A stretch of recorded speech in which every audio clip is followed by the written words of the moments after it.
할렐루야. 우리 하나님께 영광의 박수 드리겠습니다. 우리 옆에 분하고 인사합니다. 예수님 믿으면 꿈같은 일이 일어났습니다. 나를 통해 한 영혼을 구원했습니다. 내 영혼아 내가 새벽을 깨우리로다. 여러분, 우리는 어떻게 살아야 하나님의 자녀라는 인정을 받을 수가 있을까요? 오늘 마태복음 5장 9절에 보면 같이 읽어보겠습니다. 화평하게 하는 자는 복이 있나니 그들이 하나님의 아들이라 일컬음을 받을 것이며. 할렐루야. 우리가 하나님 앞에 또 사람들 앞에 하나님의 자녀로 하나님의 백성으로 선택을 받았는데 그 하나님의 자녀로 인정받는 것은 어떻게 해요? 화평케 하는 자가 될 때 하나님의 자녀로 인정을 받을 줄 믿습니다. 여러분, 우리는 예수님의 피값으로 이미 구원받은 백성인데 그 하나님의 자녀로 인정하는 기준이 바로 이거라는 거예요. 하나님의 자녀는 한마디로 말하면 따라합시다. 갈등 해결자. 마귀는 그럼 반대로 어떻게 될까요? 이번 주에 묵상하셨죠? 마귀는 뭐예요? 갈등 유발자. 마귀는 갈등을 만드는 자고 우리 하나님의 자녀들은 그 갈등을 없애는 자인 줄로 믿습니다. 그래서 성경을 보면 에덴 동산에서 하나님과 사람 사이를 마귀가 어떻게 돼요? 갈등을 만들었죠. 그죠? 선악과를 먹을까 말까. 결국은 욕심을 부리게 만들고 에덴 동산에 쫓겨나게 만드는 거예요. 또 가인과 아벨이 한 부모를 둔 형제인 거예요. 누구보다도 친해야 되는데 어떻게 돼요? 서로 갈등이 일어나게 만들었죠. 그죠? 가인의 마음을 섭섭하게 하고 화나게 하고 분노하게 해서 동생을 돌로 쳐 죽이는 인류 최초의 살인사건이 일어났어요. 그것도 친족 살인 거예요. 여러분, 아담과 하와 사이를 비틉니다. 정말 뼈 중에 뼈고 살 중에 살이고 너무너무 내 인생의 귀한 선물이라고 얼마 전까지 고백했는데 이제 그 하와한테 모든 책임을 다 도돌리고 저 여자 때문에 내가 이거 먹었어요. 저 여자가 그런 거예요. 저 여자가 그런 거예요. 온갖 책임을 다 돌려버리는 거예요. 그리고 마귀는 신약시대에도 고린도 교회에 와서 바울은 사도 중에 예수님 12제자 중에 없었어. 바울이 사도다는 증거가 있어? 왜 바울의 말만 우리가 들어야 돼? 우리도 성경 읽을 수 있고 우리도 다 알아. 그리고 막 이제 주의 종을 막 어떻게 멸시하고 무시하고 상처 주고 그래서 거짓 선지자들이 막 나타나가지고 뭐 예수 믿으면 구원받는다고? 아니야. 할례 받아야 돼. 할례 안 받으면 우리는 하나님 선택을 못 받아. 둘 다 해야 돼. 이러고 막 어떻게 해요? 갈등을 막 일으키는 거예요. 그래서 서로 의견이 다르게 만들고 고통을 주고 서로 싸우게 만들고 이런 것들이 누가 하는 일이에요? 사단이 하는 일이에요. 그래서 여러분, 이게 마귀의 전문 분야인데 결론부터 말씀드리면 따라합시다. 에베소서 6장에 보니까 따라합니다. 우리의 싸움은 혈과 육에 대한 것이 아니다. 하늘에 있는 정사와 권세와 어둠의 영에 대함이라. 여러분, 저를 보세요. 우리가 싸우는 대상은 내 앞에서 지금 나를 기분 나쁘게 하고 지금 안 좋은 말을 하고 틀린 말을 하고 잘못된 걸 하는 그 사람이 우리의 적이 아니고 그 안에서 내 마음을 뺏으려고 그러고 내 인생을, 우리 가정을, 우리 교회를, 내 직장, 사업장, 학교를 갈등을 생기게 만들고 무너뜨리게 만들고 다투게 만들고 모이지 못하게 만들려고 하는 원수 마귀가 있다는 거예요. 믿으시면 아멘. 믿으시면 아멘. 믿으시면 아멘. 여러분, 이걸 인정하셔야 돼요. 그래야 사람이 당장 싫을 수도 있고 사람이 당장 미울 수도 있고 또 나하고 의견이 안 맞아서 보기 싫을 수도 있어요. 그런데 우리가 이 사실을 깨닫지 못하면 그 사람을 미워하게 되고 그 사람의 틀린 걸 지적하게 되고 그 사람의 잘못된 것만 얘기하다 보면 방법이 있을까요? 없을까요? 방법은 딱 하나죠. 안 보는 거예요. 갈라서는 거예요. 헤어지는 거예요. 상종을 안 하는 거예요. 그럼 여러분 인생에서 마음에 안 드는 사람, 나하고 생각이 틀린 사람, 내가 볼 때 틀린 행동이나 틀린 말을 하는 사람들 다 제쳐놓으면 여러분 주변에 몇 명이 있을까요? 어떨 것 같아요, 여러분? 정말 정확하게 따져서 옳고 그름 탁탁탁 하면 내 주변에 몇 명이 있을까? 아마 많지 않을 거예요. 그죠? 친하니까 좀 실수해도 조금 거시기 해도 이렇게 또 넘어가니까 있지. 정말 아무리 친한 친구, 아무리 가족이라도 잘못한 거, 뭐한 거 무자르듯이 탁탁탁탁 자르면 몇 사람? 아마 거의 없을 거예요. 그러면 여러분 반대로 저를 보세요. 그러면 저와 여러분은 그럼 거기 아무 문제 없는 사람일까요? 상대방이 볼 때? 부모한테 자식으로서, 또 내가 자식한테 부모로서, 형제로서, 아니면 친구로서, 이웃으로서 저와 여러분은 과연 100점짜리일까요? 완벽할까요? 어때요, 여러분? 오늘은 또 왜 아무도 대답을 안 해요? 이게 너무 진지해서 그런가? 어때요? 우리 100점이에요? 죄송한데 제가 여러분을 평가하는 게 아니고 저를 생각해 보니까 제가 여기서 이렇게 목사로 설교하고 있지만 100점이 아니에요. 흠이 너무 많아요. 실수도 너무 많고 잘못된 생각을 할 때도 많고. 그런데 우리가 이걸 이렇게 이 마귀의 자녀 노릇을 하면서 이걸 막 정죄만 하고 이루면 답이 없는 거예요. 그래서 하나님은 오늘 우리에게 이 말씀을 주시면서 화해자가 되라고 말씀하시는데, 화해자가 되라는 건 여러분 따라합니다. 제발 마귀의 사람이 되지 말고 하나님의 자녀가 되라. 그래서 옆에 분하고 이렇게 인사합시다. 갈등 유발자가 아니라 갈등 해결자가 돼야 됩니다. 믿으시면 두 손 들고 아멘. 할렐루야. 여러분, 그러면 첫 번째 주제는 뭐야? 갈등은 어디서 시작하는가?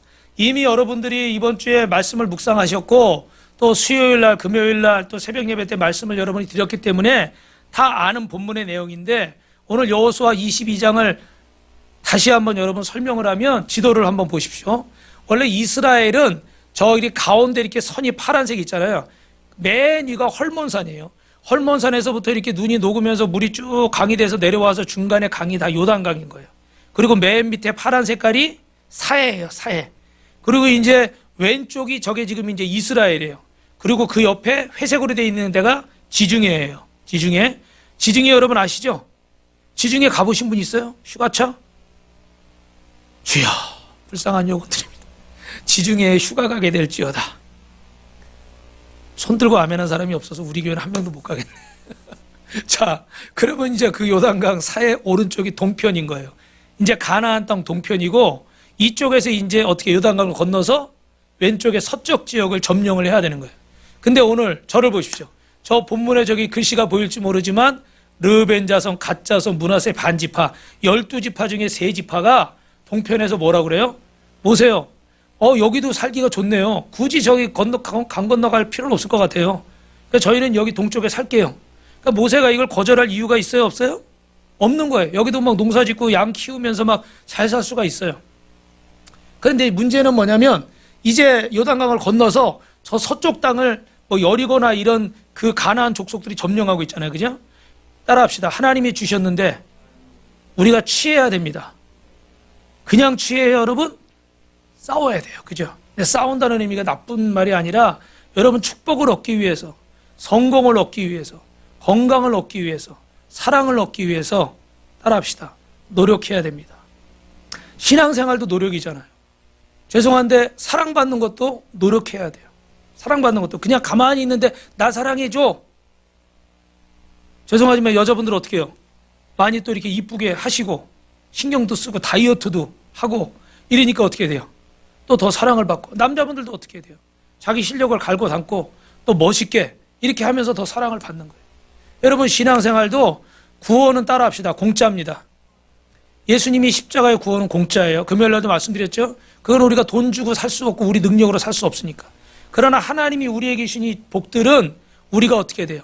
하나님이 약속하셨으면 믿음으로 나아가서 싸워서 그걸 취해야지 그냥 가만히 있는다고 내 것이 되는 게 아니에요. 그래서 여러분, 신앙생활도 한 번 더 따라합시다. 열심히 합시다. 열정이 있어야 돼요. 여러분 이제 묵상지 묵상하시고 큐티 하시고 댓글 달고 새벽 예배 나오고 이렇게 주일 예배 나오고 이러시면서 그게 여러분들의 열정이고 열심인 거예요.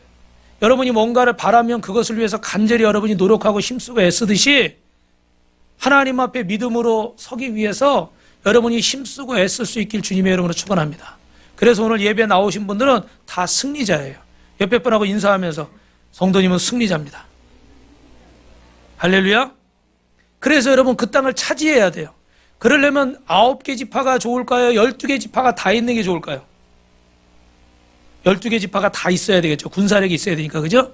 그래서 그럼 너희가 여기 있어도 좋은데 서쪽에 저 가나안 땅 점령하는 거 도와주고 그리고 나중에 니네 돌아오면 되지 않겠냐?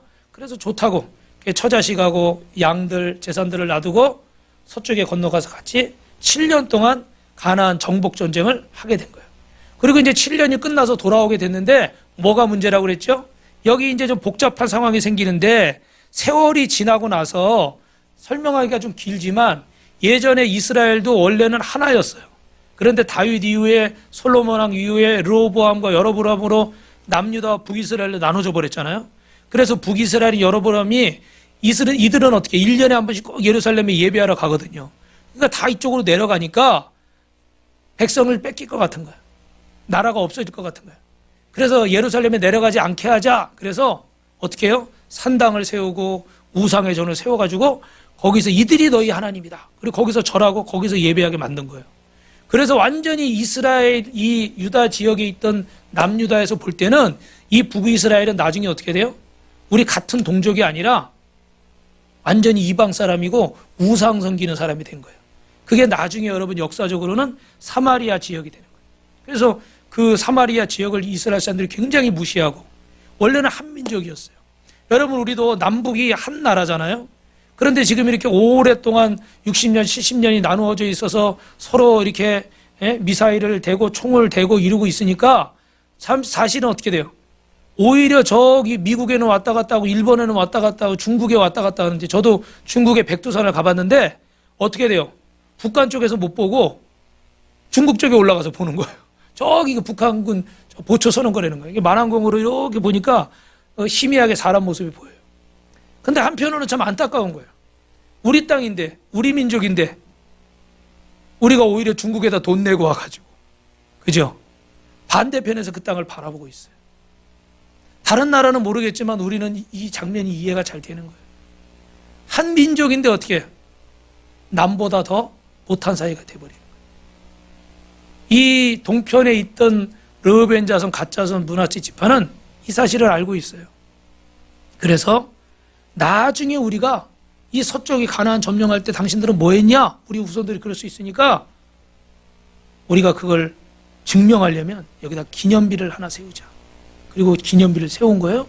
그런데 문제는 뭐냐면 이제 이 서쪽 지파들이 난리가 난 거예요. 소문을 들어보니까 그들이 가다가 이렇게 요단강 쪽에다가 기념비 세웠다는 거예요.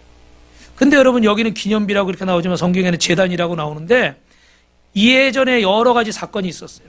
한두 가지 사건만 짧게 말씀드리면 아간이 하나님이 전리품을 취하지 말라고 하셨는데 그 전쟁에 승리하고 자기 욕심이 나서 시날산의 외투와 은 200냥 훔쳤다가 이스라엘 백성이 다 아이성 전투에서 패하고 혼난 적이 있어요. 그러니까 하나님은 한 사람의 잘못으로 끝나지 않고 연대 책임을 지게 하시는 거예요. 그 공동체가 다 책임을 지게 하시는 거예요. 우리도 여러분 어때요? 가족 중에 어떤 한 사람이 실수할 수 있지만 그 한 사람이 잘못하거나 아프거나 무슨 일이 생기면 어떻게 됩니까? 가족이 다 같이 어려움을 겪는 거죠. 그리고 한 사람이 어떤 좋은 일이 있으면 어떻게 돼요? 가족이 다 같이 기쁜 거예요. 할렐루야. 여러분 별로 감동이 없으신 것 같아요. 지지난주에 우리 예진 선생님이 그 운전면허 그 코스를 붙었어요. 면허증을 딴 것도 아니야. 코스를 붙었어. 그날 눈이 왔는데 그쪽에서 보지 말라고 그러는데 굳이 이제 봐야 된다고. 왜냐하면 그것도 필기가요. 1년 전에 붙은 거라 여기 날짜가 지나버린 필기를 또 다시 봐야 돼. 그래가지고 그날 굳이 보는데 하여튼간 하나님의 은혜로 또 우리 뭐 한명재 성도님도 막 연습시켜 주시고 그래가지고 붙었어요. 근데 2층에서 이렇게 우리 사모님 보고 있다가 붙었나 봐 그러고 내려오다가 계단에서 그날 눈이 왔잖아. 엄청 미끄러운데 그 대리석 바닥에 넘어지셨어. 여기서는 할렐루야 하면 안 되겠죠. 그래 지금도 꼬리뼈에 통증이 있어. 앉을 때마다 지금. 참 별것 아닌 일일 수 있지만 같이 기뻐하는 거예요. 근데 만약에 누구 또 한 사람이 아프다. 그러면 어떻게 해요? 같이 슬퍼하는 거예요. 저는 오늘 우리 지난주에 우리 치유받은 자가 치유자가 된 데에서 중보기도자가 되라고 그랬잖아요. 우리 성도들이 이번 주에도 우리 다솜이 친할아버지가 이제 하늘나라 가셔서 이렇게 장례 예배 장례식 다녀왔는데 여러분 우리가 우리 성도들끼리 그 기쁨을 함께 나누고 슬픔도 함께 나누고 아멘이 안 나오네요. 서로 중보하며 기도할 수 있길 주님의 이름으로 축원합니다. 그래서 옛날보다 뭐 멀리 있는 가족 친척보다 어떻게 돼요? 이웃 사촌이라고 그랬잖아요. 그죠? 우리 그 묵상집에도 그 얘기 나오죠. 그죠? 이렇게 성도들이 교제할 때, 그리고 우리가 이 목장 모임 나눌 때 보니까 고백하시는 분들 중에 주변에 가까운 그런 가정이나 친족보다 더 가까운 그런 좋은 이웃들이 있는가 그랬더니 몇 분이 그렇게 고백하시더라고요. 우리 교회요, 우리 성도들이요, 목사님이요, 할렐루야. 그 얘기가 너무 감사하더라고요. 사실은 그 얘기를 나오길 바랬는데 또 제 입으로 하라고 그럴 수는 없잖아요. 너무 감사해. 그래서 금요일 날도 우리 시은자매가 좀 아파가지고 우리가 또 합심해서 이렇게 기도를 또 하고 그랬어요. 우리 다 마찬가지예요. 또 우리 김찬희 성도도 이제 여기 고관절에 아픔이 있어서 수술을 해야 되는데 기도 제목은 수술하지 않고 하나님이 고쳐주십시오. 아멘. 이게 수술한다고 또 사실 100% 완벽한 게 아니거든요. 또 여러 가지 후유증이 있고 그것이 또 이제 완벽하게 되기가 어려운 부분들이 있어요. 그래서 우리가 이런 크고 작은 문제들을 같이 기도할 때 하나님이 함께 하시는데 이게 공동체 의식이잖아요. 이스라엘 백성들이 이걸 알고 있었어요. 근데 그 전에 어떤 일이 있었냐면 발람이라는 자를 통해서 발락왕이 이렇게 이스라엘을 저주하려고 그러는데 하나님이 지키시니까 저주가 안 통하는 거예요. 따라합니다. 하나님이 지키시면 저주가 안 통합니다.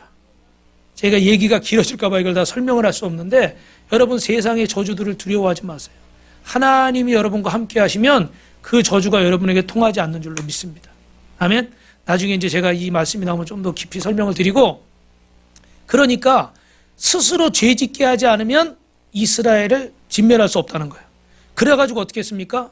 그 바알볼의 신전에서 창기들과 음란한 일들을 하게 만드는 거예요. 하나님의 진노를 샀죠. 그래서 하나님이 그 전염병이 돌게 하시고 심판하셔서 24,000명이 이스라엘 백성이 죽는 거예요. 여러분 어마어마한 일이죠, 그죠?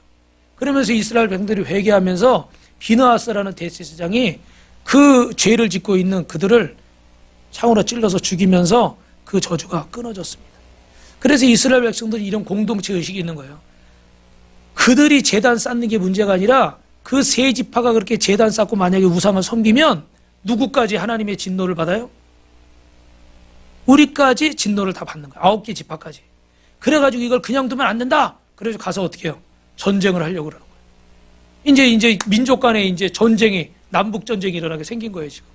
그런 상황에서 오늘 여러분 본문에 보니까 비느하스라는 대제사장이 어떻게 돼요? 우리 여기서 이렇게 싸움을 하면 안 되고 일단 자초지정이 어떻게 된 것인지 한번 알아보자. 그래서 어떻게 해요? 그 9개 이렇게 지파의 대표들을 뽑아서 사절단을 파견하는 거예요. 할렐루야. 그 정확한 인상은 아니지만 여기 비느하스 제가 인터넷에 검색을 하니까 그나마 저런 모습으로 창을 들고 있잖아요. 저 대제사장이 이렇게 그 죄 짓는 사람들을 창으로 찌르면서 이스라엘의 저주가 심판이 끝난 건데 저 제사장을 통해서 하나님이 이렇게 사람들을 파견하게 하는 겁니다. 그랬더니 여러분 우리 22장 32절부터 33절 같이 읽어볼까요? 시작. 제사장 엘르아셀의 아들 비느하스와 지도자들이 르우벤 자손과 갓 자손을 떠나 길르앗 땅에서 가나안 땅 이스라엘 자손에게 돌아와 그들에게 보고하며 그 일이 이스라엘 자손을 즐겁게 한지라 이스라엘 자손이 하나님을 찬송하고 르우벤 자손과 갓 자손이 거주하는 땅에 가서 싸워 그것을 말하자 하는 말을 다시는 하지 아니하였더라. 할렐루야. 여러분 그 일이 뭐예요? 그 갈등이 33절에 그 갈등이 사라지니까 따라합시다. 이스라엘 자손이 즐겁게 됐습니다. 여러분 갈등이 사라지면 기쁨이 임하는 줄로 믿습니다. 믿으시면 아멘. 여러분 갈등이 사라지니까 찬송이 나오는 거예요. 그래서 다른 9개 지파들이 정 목사님 우리 거기 가서 싸웁시다 이런 말 다시 해야 안 해요? 다시 할 필요가 없는 거예요. 할렐루야. 여러분 우리가 주님 앞에 이렇게 비느하스처럼 따라합시다. 화해자가 되고 피스메이커가 되면 기쁨이 임합니다. 근데 여러분 영어에 보니까 원래 피스메이커라는 사람이 평화를 만드는 사람이잖아요, 그죠? 근데 발음은 똑같아. 똑같은 피스인데 스펠링이 P-I-E-C-E 이렇게 되니까요. 이 피스는 뭐냐면 따라합세요. 분열자, 파괴자, 깨트리는 사람. 그런 의미가 있어요. 똑같은 발음인데 저 위에 피스메이커가 되면 평화를 만드는 사람이 되는데 밑에 피스메이커가 되면 어떻게 돼요? 관계를 깨트리고 가정을 깨트리고 교회를 분열시키고 사람들을 분열시키는 그런 피스메이커가 되는 거예요.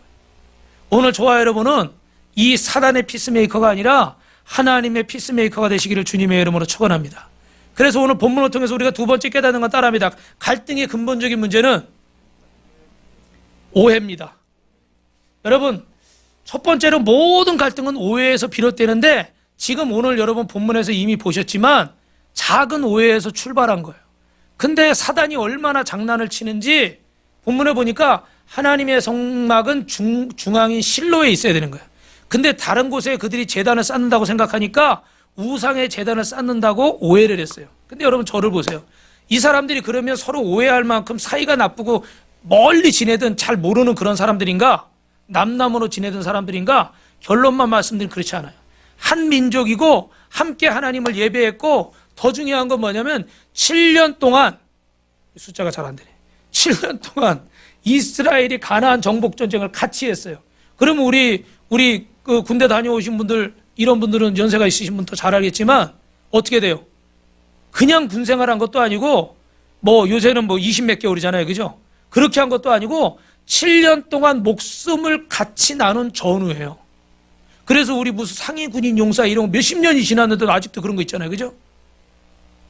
왜요? 그 전쟁터에서 내가 죽을 뻔했는데 내 옆에 있는 사람이 내 목숨을 지켜줬고 이 사람이 죽을 뻔했는데 내가 이 형제의 목숨을 지켜준 거예요.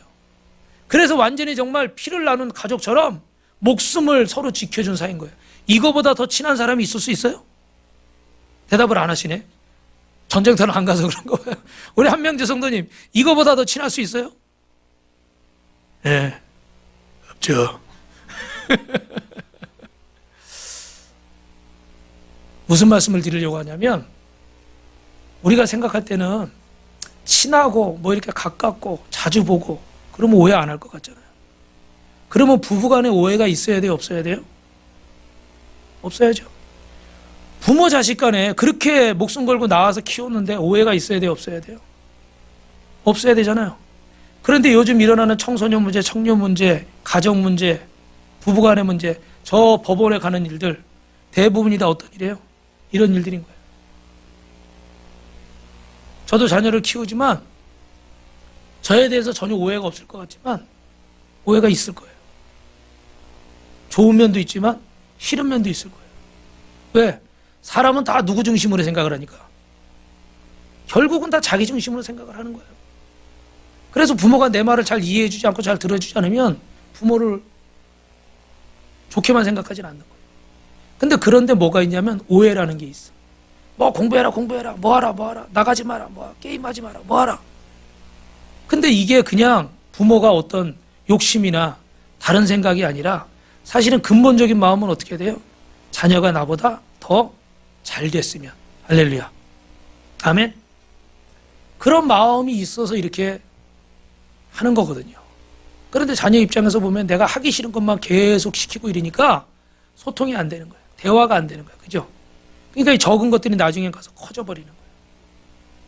할렐루야. 조심하시기 바랍니다. 예. 하나님 앞에서 이런 부분들이 우리 안에 다 있는 거예요. 그래서 마귀는 이 오해를 통해서 가족도 원수도 만들고 형제도 원수도 만들고 성도들끼리도 원수로 만들고 목사하고 성도도 원수로 만들 수가 있어요. 근데 사실은 큰 것에서 시작하면 그냥 뭐 당연히 그거는 뭐 어쩔 수 없어. 인정할 수밖에 없어. 그런데 대부분은 어때요? 부부간에도 사소한 거에서 이런 오해들이 시작이 되는 거예요. 우리가 이런 걸 뭐라고 그럽니까? 편견이라고 그래요. 뭐라고요? 편견. 그럼 정 목사님, 편견이라는 건 뭐예요? 시각이 잘못된 거죠. 그죠? 예. 이게 왜곡되는 거, 왜곡되는 거. 한쪽으로 치우치는 거죠. 그럼 예를 들면 여러분 제가 이렇게 젓가락을 들고 물에다가 이렇게 담갔어요. 반만 담갔어요. 어떻게 보이죠? 직선으로 보여요? 꺾여서 보이죠. 그죠? 그 왜요? 빼보니까 직선인데 거기 들어가면 꺾여서 보이는 거예요. 왜? 왜곡되는 거예요. 그죠? 이런 편견이라고 그러는 거예요. 우리는 여러 가지 편견이 있는데 그래서 21세기 포스터 팩추얼이란 키워드가 등장하는데 이게 뭐냐면 말 그대로 팩트, 사실을 그림 좀 띄워주세요. 사실을 사실대로 보지 않고 어떻게 돼요? 항상 꿔서 보는 거예요. 꿔서. 그래가지고 있는 그대로 얘기해도 여기서 목사님이 하나님 말씀을 설교를 해도 그걸 하나님 말씀으로 안 듣고 예를 들면 어떻게 돼요? 목사님이 나 들으라고 그러네? 누구 들으라고 그러네? 뭐 하라고 그러네? 예를 들면 그렇게 듣는 거예요. 부모가 무슨 말을 해도 정말 나를 사랑하고 나를 생각해서 해주는 말임에도 불구하고 일단 어떻게 돼요? 꺾어서 듣는 거예요. 편견을 가지고. 뭐 이런 건 한두 가지가 아니에요. 근데 교육철학자 프레드릭 마이어라는 사람은 이 편견을 21세기 따라해보세요. 인류의 재앙.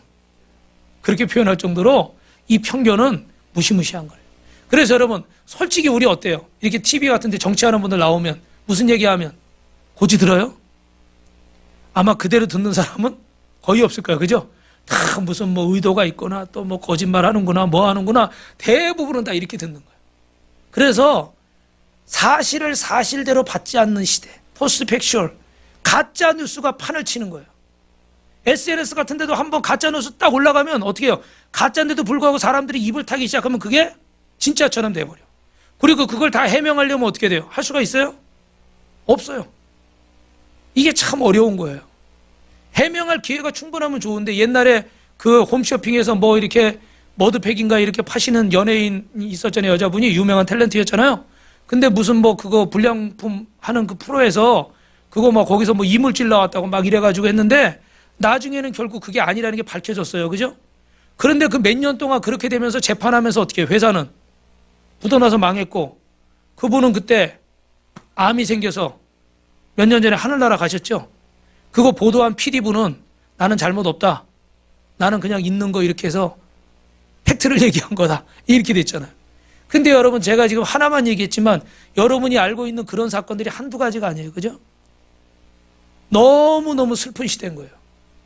사실이 아닌데 사실처럼 돼버리고 진리는 오히려 거짓처럼 돼버리고 이런 시대에 우리가 살고 있어요. 그게 편견, 오해에서 나오는 거죠. 그러면 더 짧게 인류 역사를 살펴보면 대체로 세 가지 오해가 있는데 첫째는 지역적 편견이에요. 뭐라고요? 두 번째는 인종적 편견. 세 번째는 사회적 편견.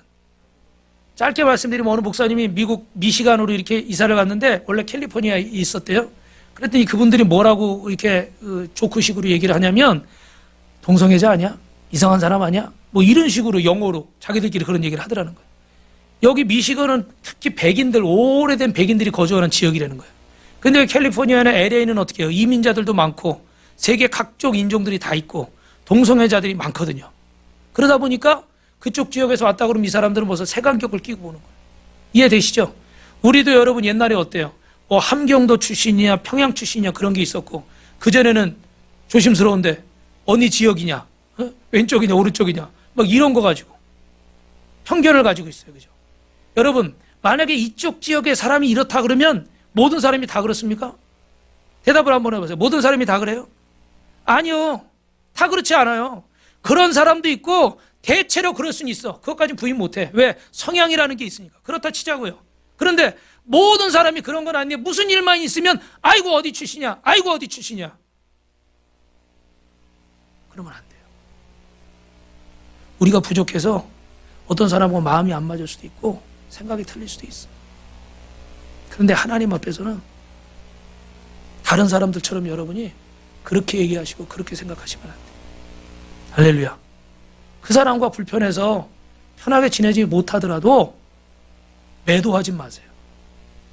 정치하는 사람들이 원수마귀가 자꾸 이런 지역을 갈라서 자꾸 우리를 나누고 자기를 찍게 만들려는 거예요. 그리고 자기들 찍어주면 나라 위해서 일해요? 자기 위해서 일해요? 그렇지 않은 분도 많아요. 저도 편견을 가지면 안 되니까 훌륭한 분들도 많아요.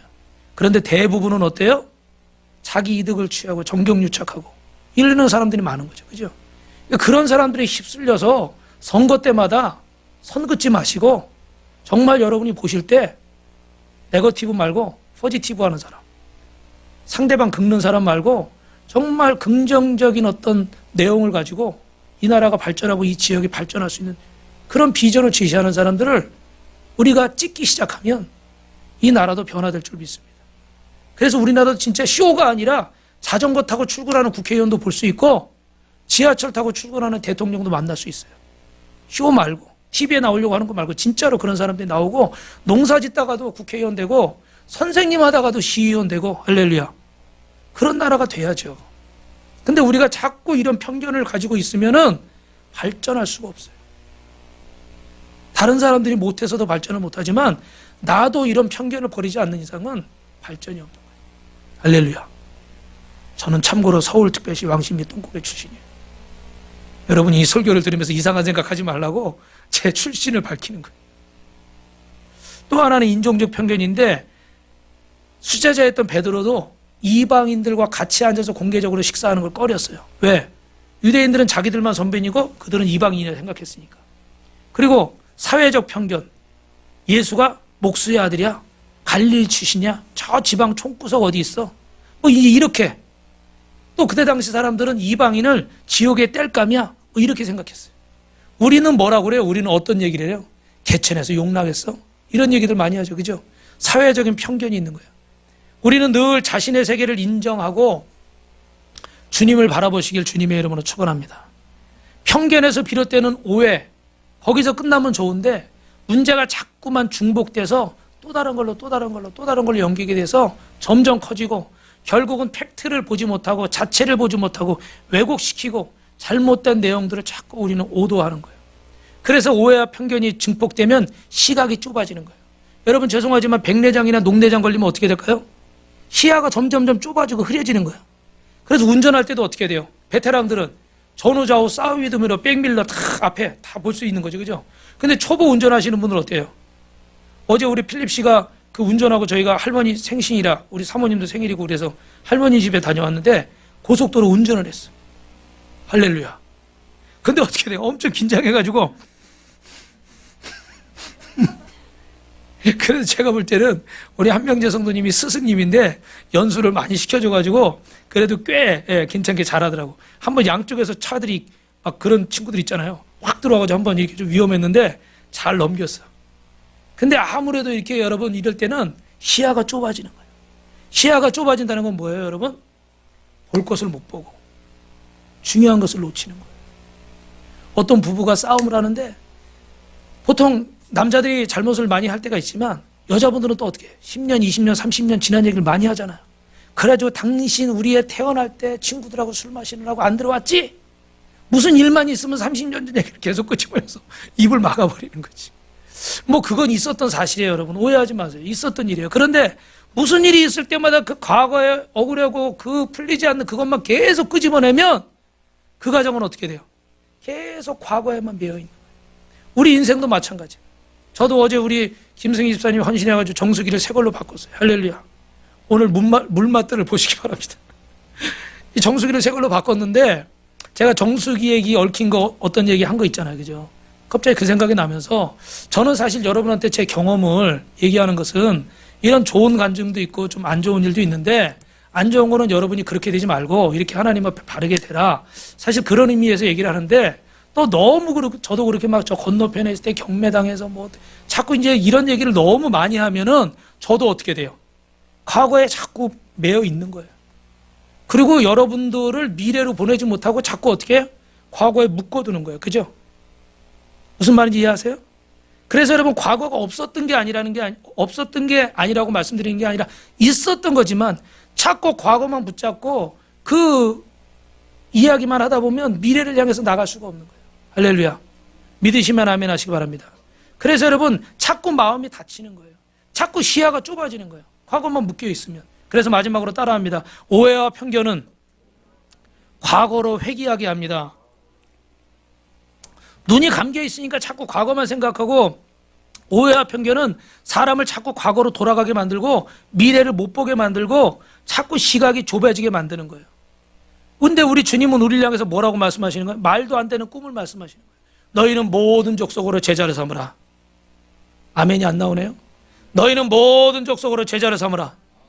또 감리교의 웨슬레는 이런 말을 했어요. 너희는 세계를 교구로 삼아라. 교구가 뭐예요? 이 목장이나 이렇게 구역처럼 이런 큰 걸 말하는 거거든요.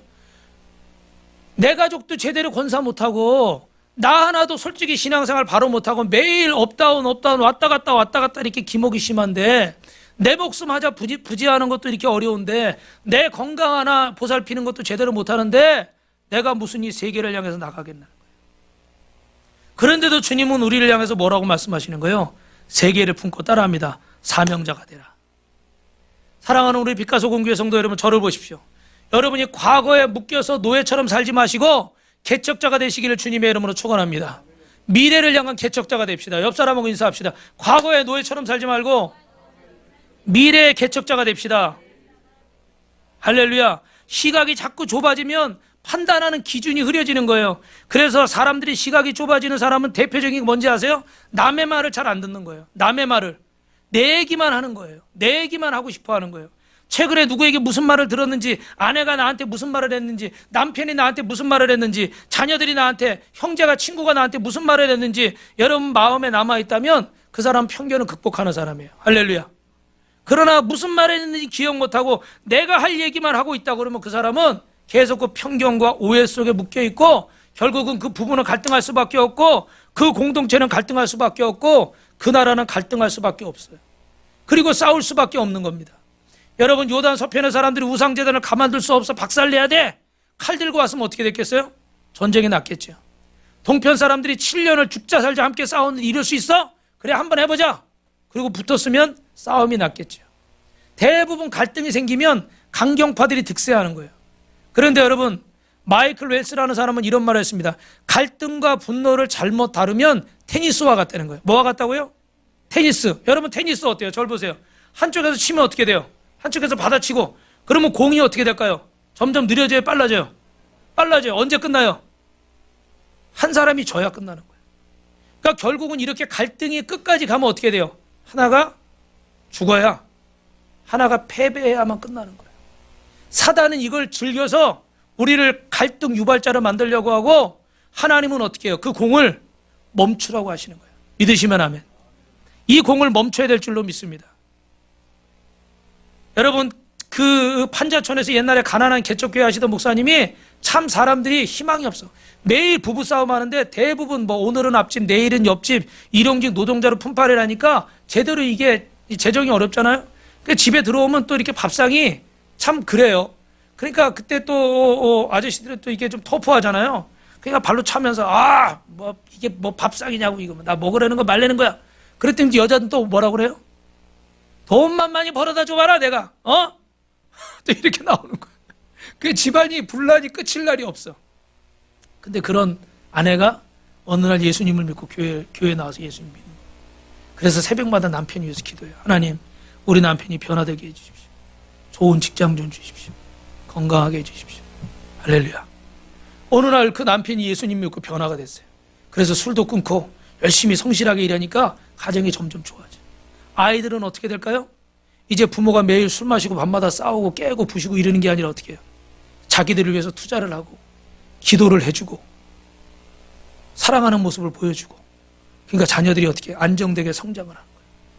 그래서 그 판자촌에 살고 어려운 집에 살던 그 가난한 집의 자녀들이 학교도 가고 대학도 가고 좋은 회사에 취직도 하고 학위도 따고 유학도 가고. 할렐루야. 할렐루야. 할렐루야. 그렇게 돼서 어떻게 돼요? 이 나라의 기둥 같은 일꾼들로 세워진 줄로 믿습니다. 그래서 여러분, 마지막 결론으로 따라합시다. 갈등을 해결하려면 심판을 하나님께 맡깁시다. 얘기하고 싶은 건 너무 많아요.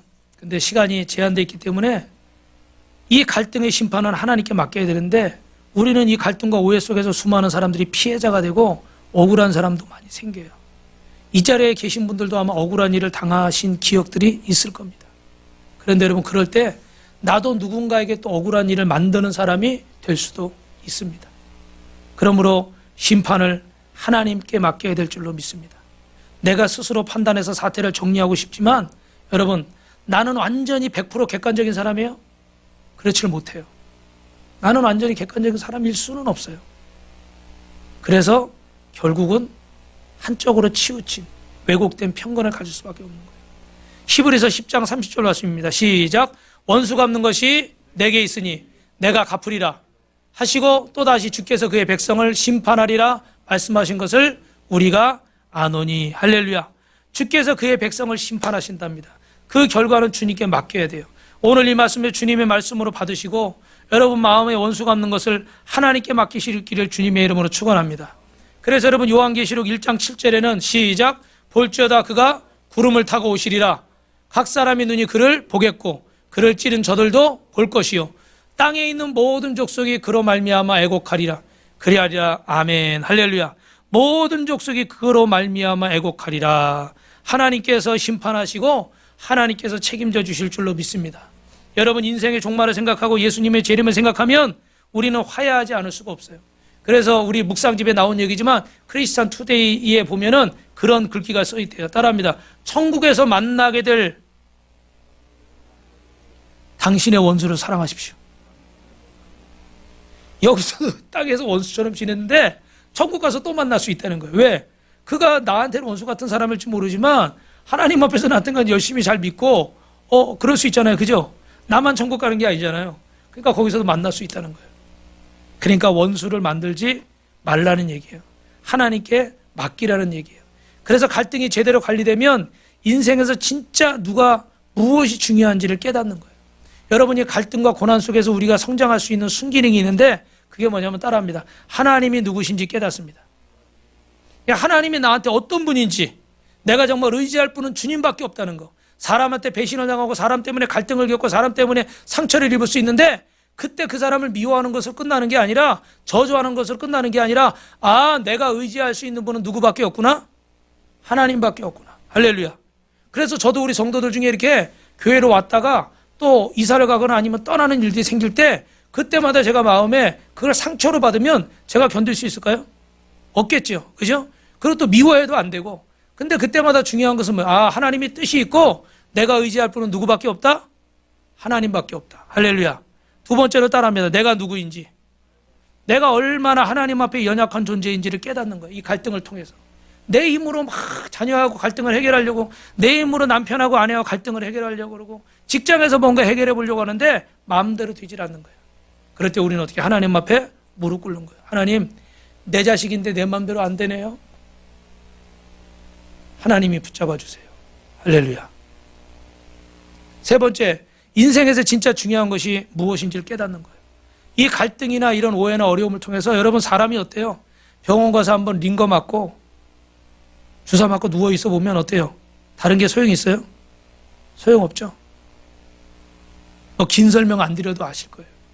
그때 정말 딱 드는 생각이 건강이 참 중요하구나. 건강을 잘 관리해야 되겠다. 근데 여러분이 믿음의 사람은 거기서 멈추면 안 되고 하나 더 생각해야죠. 내 생명의 주인이 하나님이시다. 할렐루야. 그래서 여러분 교회도 그래요. 이런 갈등과 아픔을 겪고 나면 진짜 중요한 것이 무엇인지를 깨닫는 겁니다. 여러분 갈등을 해결을 위해 용서하는 희생과 손해가 따르는데 여러분 이 희생과 손해를 마다하지 마시기를 주님의 이름으로 축원합니다. 우리를 힘들게 하는 그 사람을 보면서 또 나를 어렵게 한 그런 상황들을 보면서 여러분 포기하지 마시고 이럴 때 제일 중요한 게 있어요. 여러분 오늘 액션 포인트인데 보통 이런 교회나 가정이나 인생에 갈등이 생길 때 우리의 시선과 태도가 중요해요. 뭐가 중요하다고요? 시선과 태도. 여러분 묵상하셨지만 어떤 태도가 있었어요? 도피. 한번 따라해보세요. 도피. 회피. 싸움. 마지막 네 번째 태도는 뭐예요? 온유와 겸손으로 직면하는 거예요. 할렐루야. 그래서 어떤 사람은 피해버려. 모른 척 해버려. 아니면 어떤 사람은 무조건 싸우려고 들어. 아까 그 이스라엘이 그랬잖아요. 그죠? 무조건 싸우려고 들어. 교회 안에도, 교회라는 공동체 안에도, 가정이라는 공동체 안에도 이런 모습들이 있어요. 근데 우리는 첫 번째, 두 번째, 세 번째 유형이 되면 안 되고 마지막에 어떻게 돼요? 온유와 겸손으로. 아까 비느하스라는 대제사장처럼 온유한 마음으로 가서 어떻게 해요? 직면하는 거예요. 네. 싸우려고 직면하고 내 할 말 하려고 따지려고 직면하라는 게 아니라 온유와 겸손으로 직면하는 거예요. 그래서 상황을 들어보니까 어떻게 돼요? 충분히 이해가 돼야 안 돼요? 이해가 돼야 안 돼요? 이해가 됐어요. 그래서 싸움이 없어지고 뭐라고 이스라엘 백성들이 즐겁게 되었다. 할렐루야. 그래서 여러분 저를 보십시오. 오늘 여러분이 예배 마치시고 오늘 액션 포인트는 뭐냐면 화해의 문자를 보내는 거예요. 저도 어제 생각해 봤는데 설교 준비하면서 뭐라고 쓸까? 뭐라고 할까? 하고 싶지 않더라고요. 그런데 주님의 말씀이 계속 2주간에 부딪혀 오니까 내 자존심 생각하고 잘못한 거 잘한 거 생각하고 옳고 그른 거 생각하면 못하잖아요. 뭘 생각하라고 그랬죠? 하나님의 뜻이 어디에 있는가? 할렐루야. 세상은 잘못한 사람이 가해자가 와서 용서를 구해야 화해가 시작되는 거지만 우리 믿음의 사람들은 가해자든 피해자든 먼저 손을 내미는 자가 승리자인 줄 믿습니다. 그래서 여러분이 손해볼 수도 있어요. 네. 먼저 손 내밀어서 손해볼 수도 있고 자존심이 좀 깎일 수도 있어. 그런데 여러분이 마음의 문을 열고 먼저 화해의 문자를 보내시기 바랍니다. 아멘. 그리고 또 이번 주에 새벽 기도하면서 또 우리 못 나오는 성도들, 그리고 여러분이 기도해야 될 사람들을 위해서 작정해서 기도하는 그런 한 주간이 될 수 있기를 주님의 이름으로 축원합니다.